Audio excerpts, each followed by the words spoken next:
We all go a little mad sometimes. Get you. You are under destiny. Here's Johnny.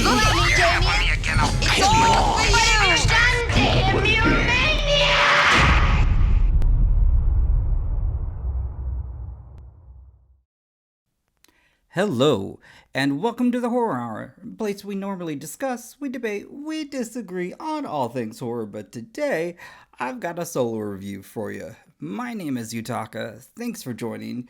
Just remember to hit that like, subscribe button, and that notification bell so you're notified every time we go live. Now, a couple weekends back, I was lucky enough to go to the Overlook Film Festival in New Orleans, and one of the films I caught there was Sissy.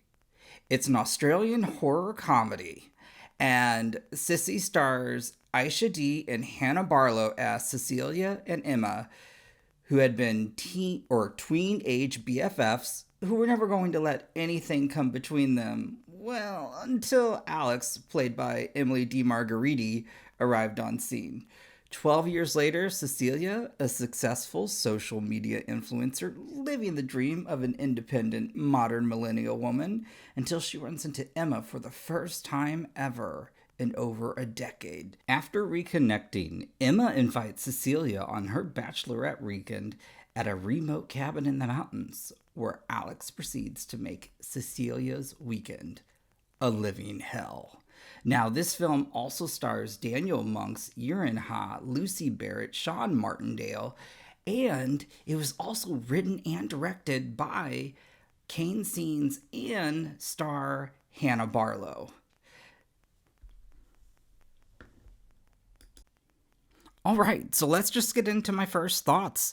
After I'd seen the film, I came out of there just blown away because I do love a good horror comedy. But sometimes trying to balance the horror and the comedy sometimes doesn't work. But in this case, it really does. I mean, sitting there in the audience, everyone was laughing as the jokes all hit. I saw people jump, and some of my favorite things were the gross out gore moments to where you had people go, oh! I mean, seriously, there's a reason this won the audience award at the Overlook Film Festival. So I also want to highlight the story. I really enjoyed the story because honestly, you think about where we've been with the pandemic and how so many of us only really connect via either a Zoom box or, YouTube. So you don't really know really anybody outside that square. And I find that fascinating, as that was something that later in an interview you'll hear from Emily D. Margheriti, who plays Alex.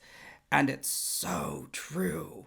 So as the story continues, we start to see Cecilia change, and you get to find out, a lot of backstory. You get to see a story where is, the bullied person in the wrong? Is the bully in the wrong?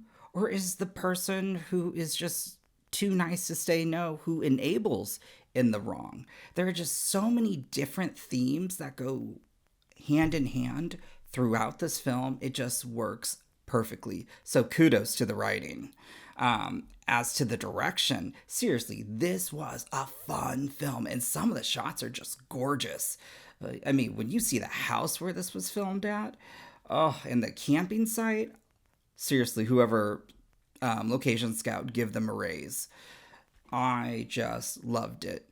And I will say, once the film really took off, it became this insane, crazy slasher that it just turned everything up on its head, all the way to the explosive conclusion.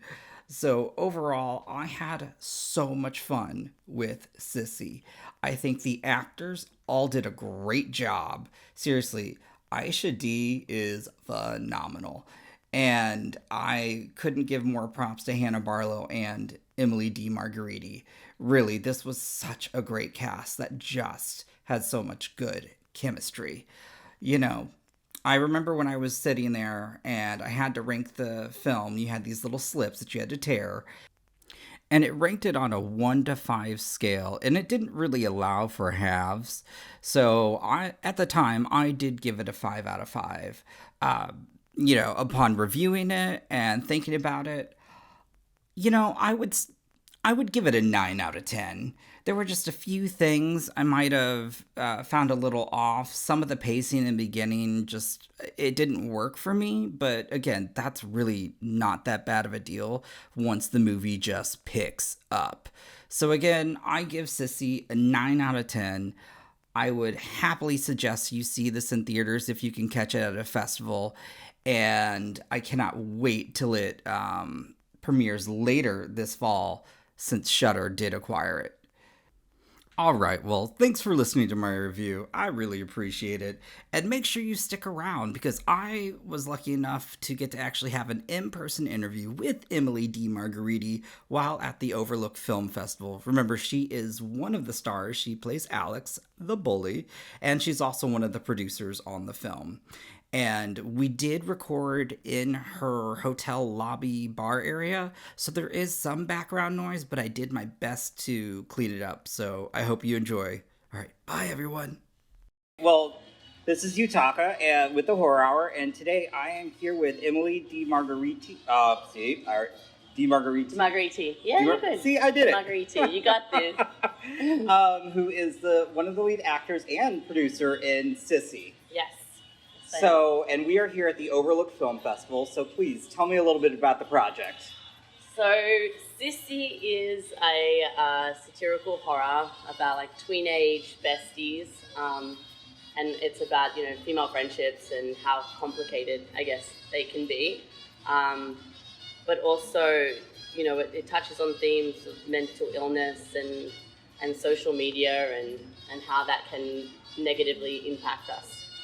Oh, yeah. I mean, from the trailer alone, obviously we see everyone wants to be an influencer nowadays. And I have no room to talk about. Everyone's starting a podcast nowadays. But what I enjoyed about it, though, is, they're doing a mental health podcast, but then they, long lost friends, it looks like they've grown apart. Mm-hmm. And now, is it going out for a Nan weekend, or? It's I call it a hens weekend. Okay, a hens weekend. But a hens weekend is a bachelorette party, essentially. Okay. I don't know if that's just an Australian term, hens, is that? It might be also UK. I don't know. I was. People always look at me strange when I say that. So it's a bachelorette, and they go out to a beautiful house, which Alex, my character, is the one who is setting that up for her best friend.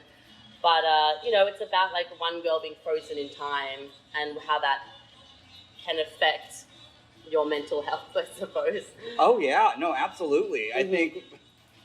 I think one of the great things when I was reading about it as well, mm-hmm. how one may perceive the world may not be the world that's around them. Oh, that's like with everything, right? We all have our own perception of things. I find it so interesting when people say, this is a fact, but I'm always like, but is it though? I feel like a lot of the time, I have my perception of how I see the world, and mm-hmm. you have yours. So, and very much so with social media. I mean, we saw, like, even with COVID, everybody's in their little boxes and other little boxes. You see, everybody's lives and everything these days, but you have no idea what's going on outside. Absolutely, everything of that box. Lived in a Zoom, and I will be honest, this is my first in-person interview. Mm-hmm. So before this, I had to psych myself up. I was nervous, but because all of our stuff was via Zoom, mm-hmm. and you don't really get to see or have that interaction. It's very different. It's still, even when it was fun, it was somewhat isolating, mm-hmm. because I think.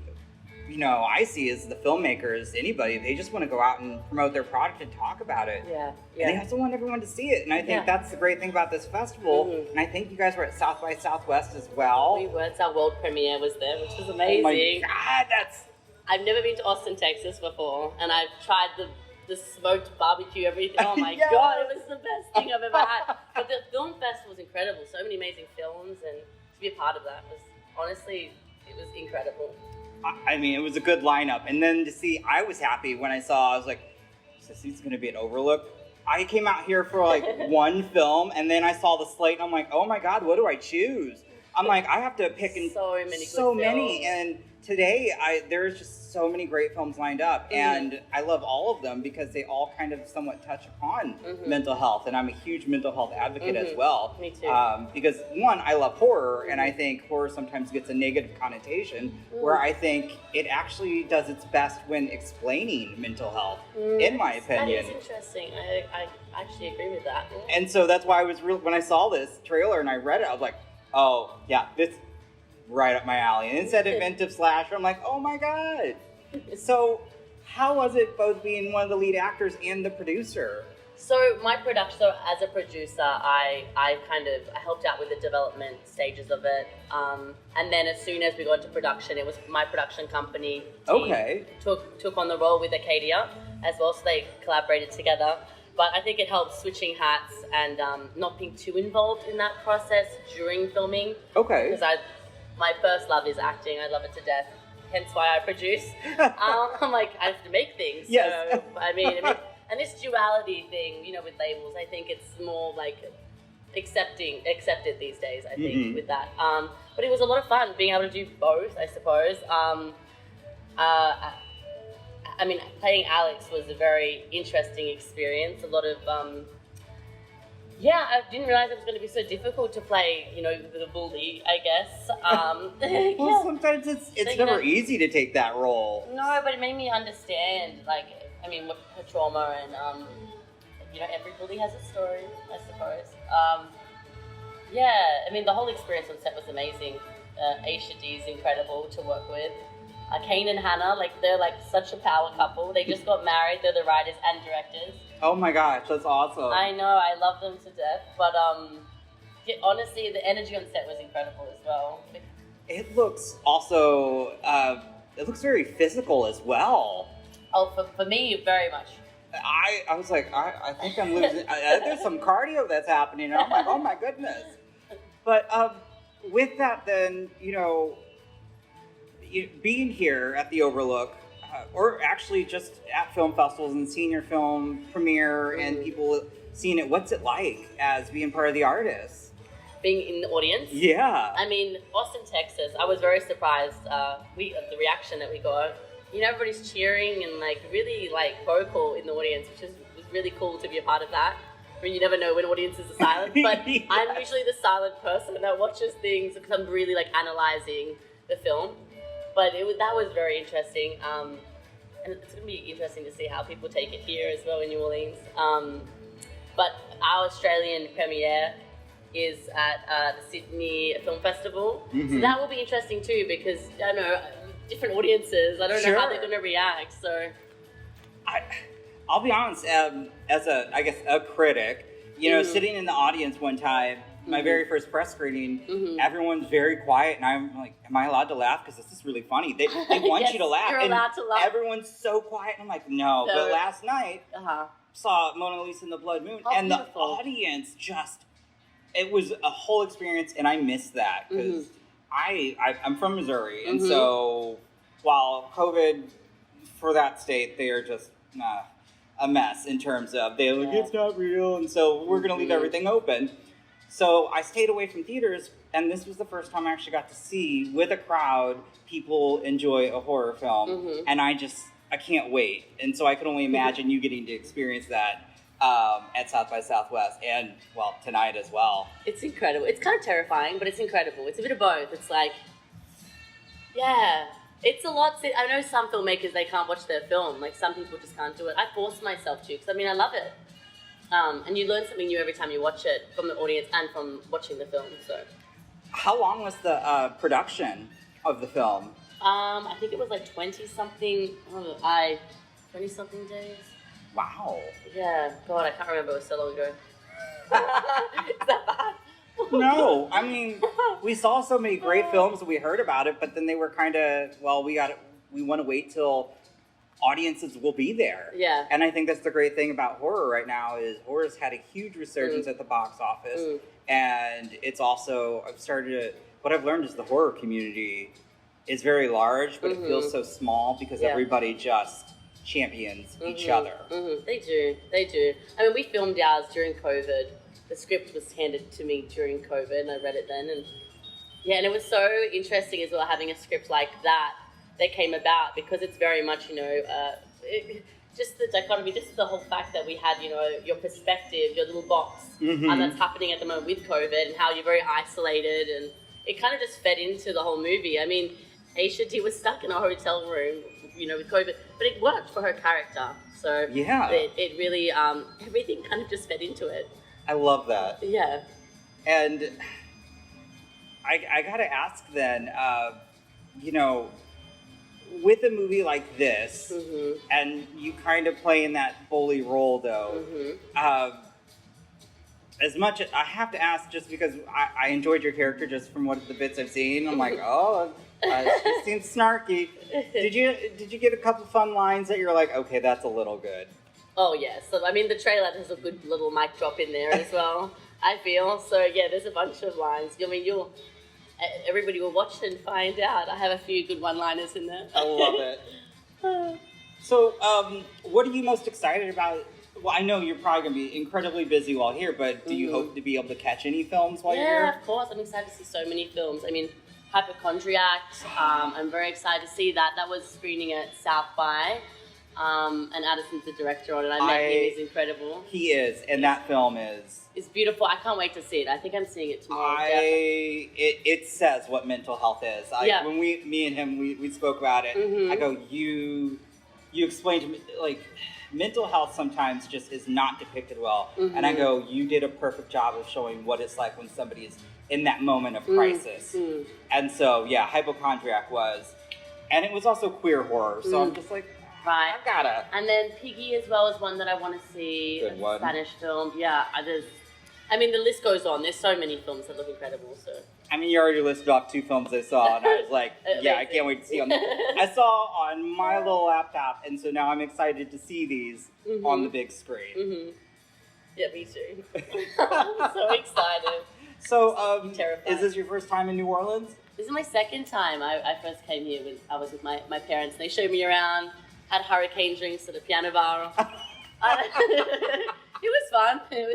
This is much more fun though, because I get to watch a bunch of films. So I love it. Well, I won't take up too much more of your time. I do have one final question then. Is what do you hope people take away from your film? Any message or just, that's all a good goddamn film? I mean, I mean, for me specifically, I think, because our film, I know the filmmakers, they based the film kind of derived from Belle Gibson, who was a woman who she faked she had cancer online. She was an influencer, and she faked to have cancer and used to just sell things to cancer. It was awful. Oh my God. It's really awful. Anyway, so it was based upon that. I just think it's interesting to explore, is social media healthy, and could your friend be a psychopath? I don't know, I just want people to look at their friends differently. That's what I want, really. It's funny because during COVID and our podcast, none of us have met in person. So I'm going to be analyzing this now because we're all around the world. We got 2 in UK, 1 in Ireland, and 1 up in Toronto. And so we've never met. We are all spread out. How did you guys meet? We all followed the same YouTuber. Oh my God. And so there was a huge group chat of maybe 30 people, and we broke off, and somebody's like, "Hey, you want to do a podcast?" I go, I guess. And then we started doing that, specifically towards horror, and then we had someone like Shudder started giving we started getting access, which is very thankful. And then for me, they love doing the reviews. I love getting to speak with the filmmakers and the artists because for me, I love knowing about that process and what goes into it because even if there is a bad film, I can always find great things about it. But I just love that somebody put all their work and energy into this because for me, cinema is an escape. And so I just want to surrender and have a good time. Either be scared, laugh. I'm excited, but now I'm going to be like, oh my God, do I know these people? Are they who they say they are? I'm like, oh, I'm so excited now. Good. And social media, it's cringe at times. It is cringe, especially with stories like that, because there are tons of people out there who, perception isn't reality, and we definitely have highlight reel on Instagram. Let me tell you that much. Oh. I mean, I feel like everybody kind of, I mean, I can't deny the fact that I don't do the same thing. I'm not going to put things out there that's just negative, but I think it's important to remember that as well, and not compare yourself to others and have that anxiety, because it is a highlight reel. Yeah, oh, absolutely. And like I said, I had anxiety before doing this, but I was just like, I have anxiety all the time, don't you worry. Somebody's like, hey, Yutaka, one, you love doing this. This isn't a job. You're actually going out there and just, you want to, for us, it's more about seeing the films and propping it up and just, I want to see more horror. I want to see more horror accepted in awards shows, you know, crime. That's what I want to see. But yeah, it is. And I was just like, okay, all right, I can do this. But now, yeah, I'm thankful to get to sit down and speak with you, and I can't wait to see your film. Thank you. Thank you. And I'm just curious, what's next for you? Next for me, I mean, I'm always looking for good scripts that I can develop that are female-driven, that I can also act in as well. Same with my main thing, but also stories that are thought-provoking and fun. I love like a dark comedy. I love a satirical. I just love satirical horror. It's my favorite. I just feel like you need to have to open up your heart with the comedy, and then a sucker punch you with like the darkness of the horror or. I love that. And I think there's a couple of those at this festival. So. Oh, there are. I'm really excited to see them. I'm so excited. Well, I just, again, want to say thank you. You have been listening to the Horror Hour. See you next time.